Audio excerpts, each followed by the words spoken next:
Bismillahirrahmanirrahim. Assalamualaikum warahmatullahi wabarakatuh. Saya dari kelompok 4 akan menjelaskan tentang perencanaan karya ilmiah, yaitu makalah tentang bahasa Indonesia. Dan makalah ini disusun oleh 1. Ahmad Bayaki Arafat, 2. Asma'an Nabila, 3. Setiawan Nugroho. Dan di sini saya akan menjelaskan tentang eksplorasi topik, perumusan judul, dan pengumpulan bahan.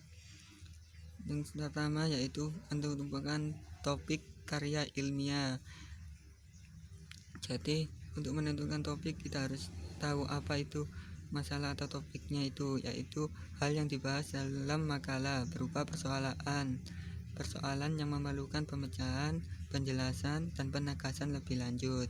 Dan dalam memerlukan topik perlu dipertimbangkan, yang pertama adalah kebermanfaatannya, yang kedua kelayakan untuk dibahas, yang ketiga kemenarikan dan kesesuaian dengan minat penulis, yang keempat kemampuan penulis, yang kelima ketersediaan bahan atau literatur sebagai acuan. Dari kelima itu bisa digunakan sebagai acuan untuk membuat masalah atau topik untuk dijadikan sebuah makalah dan untuk menarik minat pembacanya. Dan yang kedua, berlatih menentukan topik karya ilmiah.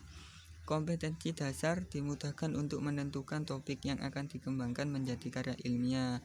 Jadi contoh topik yang dikembangkan karya ilmiah itu ada banyak, tapi yang saya sebutkan ini hanya 5 saja. Yang pertama dongeng, yang kedua membaca, yang ketiga puisi, yang keempat operasi bilangan, yang kelima organisasi pemerintahan, dan sebagainya. Contoh kompetensi dasar seperti yang tertulis atau yang tertera di gambar ini, yaitu kompetensi 1.1 mengenal lembaga dalam susunan pemerintahan desa dan pemerintah kecamatan. 1.2 menggambarkan struktur organisasi desa dan pemerintah kecamatan. 2.1 mengenal lembaga dalam susunan pemerintahan kabupaten, kota, dan provinsi. 2.2 menggambarkan struktur organisasi kabupaten, kota, dan provinsi. Dan inilah contoh kompetensi dasar, membuat kompetensi dasar itu.